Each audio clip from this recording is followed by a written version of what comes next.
If you're anything like me, I bet you've regretted your decision to pursue filmmaking as your career on more than one occasion, and it usually has to do with how dang expensive it is to be a filmmaker, because we are always looking to buy the new camera, the new lenses, the audio gear, the lighting gear, you name it, and it's like so easy to just buy everything all the time.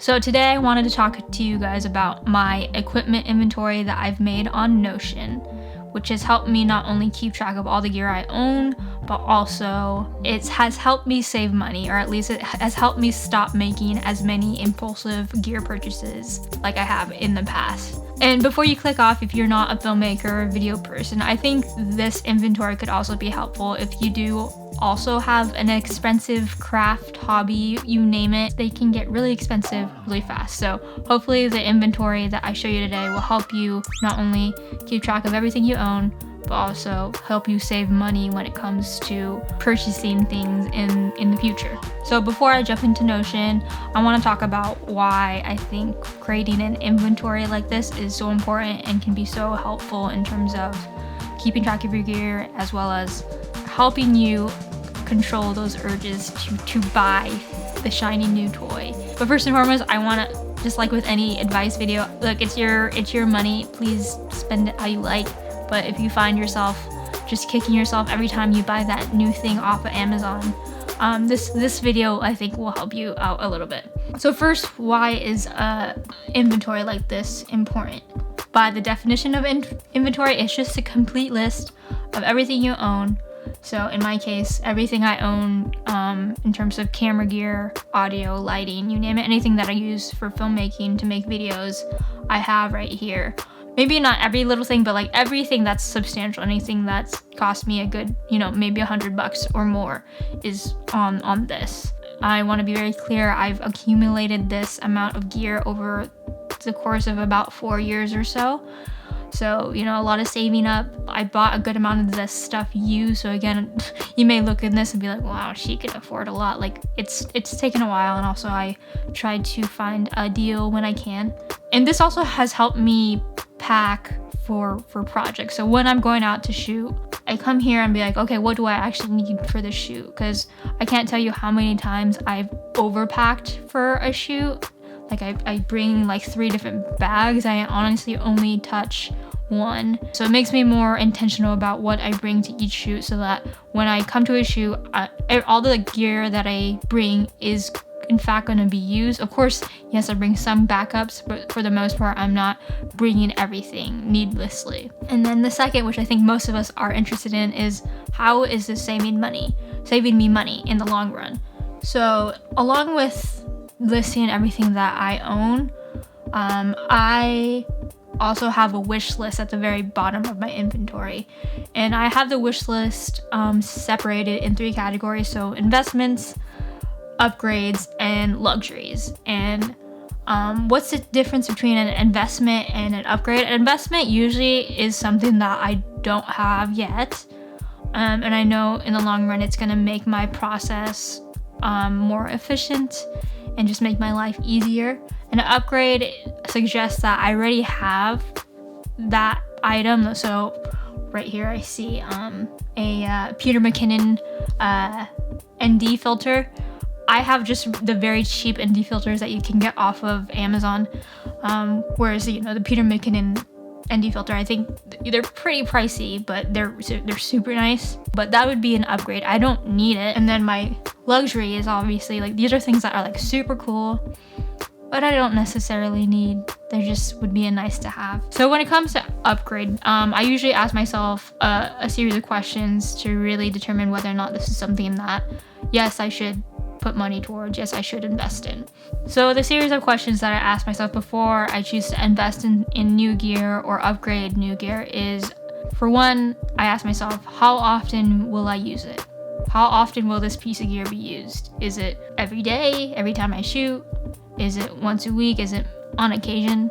And obviously if it's only on occasion, then it's probably not the best purchase right now. Another question to ask is, will it make my workflow more efficient? And I think this, if you can say yes to this question, it's probably, yeah, you should buy that. you should buy that thing, because time is money. If you can make your workflow a little more efficient, whether that's in production or in post-production, then I think that's definitely worth it in the long run.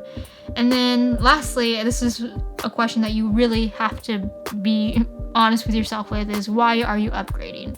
And again, there could be a range of answers to this question, but I think things I would consider is, are the scope of your projects expanding? For instance, I personally, though I would love to own a cinema camera, I'm not doing work that warrants that level of production, at least not yet. So as much as like I'd like to have one, does it really make sense for me to have a cinema camera right now? No, because that's not going to make me a better filmmaker.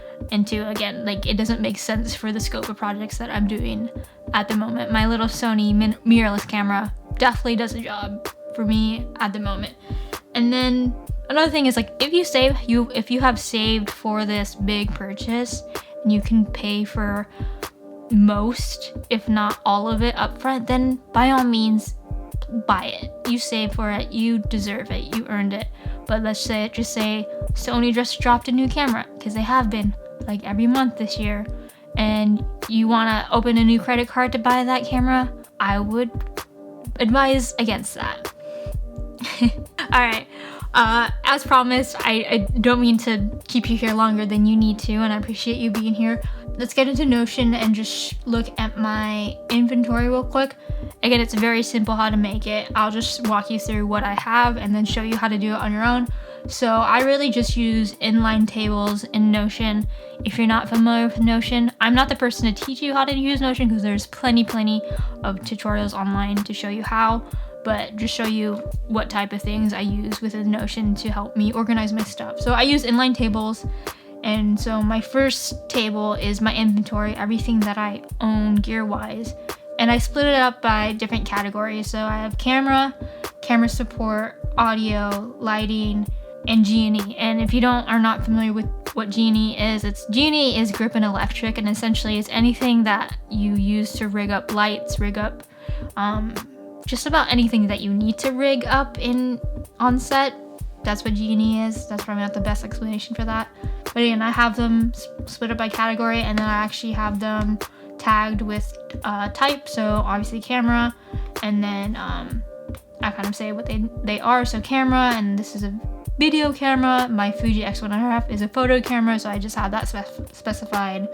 Down here is camera support. So again, you see it's labeled accordingly. Audio, lighting, they're all color coded. Basically from here, and again, it's taken me 4 years to get here, I will just be upgrading. And when I upgrade, I'm not gonna keep things. I'll probably sell them or give it to someone else that is, working their way up. And if you're new to filmmaking, don't feel bad if you don't have all these things. I would say, as long as you have a camera that could shoot 1080, something to capture audio with. Audio is arguably more important than 4K, 6K, 8K, all the Ks. And then lighting. And again, you don't even need to buy lights. Just shoot golden hour, learn how to shoot in daytime and when the sun is out, and that's all you need, honestly. And then from there you can upgrade. I also have, my next table is my software subscriptions and plugins. So these are, again, I use Adobe Creative Cloud for my editing work, Premiere, After Effects, Photoshop, Lightroom. That's what I use. I have a copy of Final Draft, and then I use Music Bed and Story Blocks. And then over here I also have when they expire or when they renew, so I know, do I want to continue with them, and which I will probably, but just in case I have a change of heart.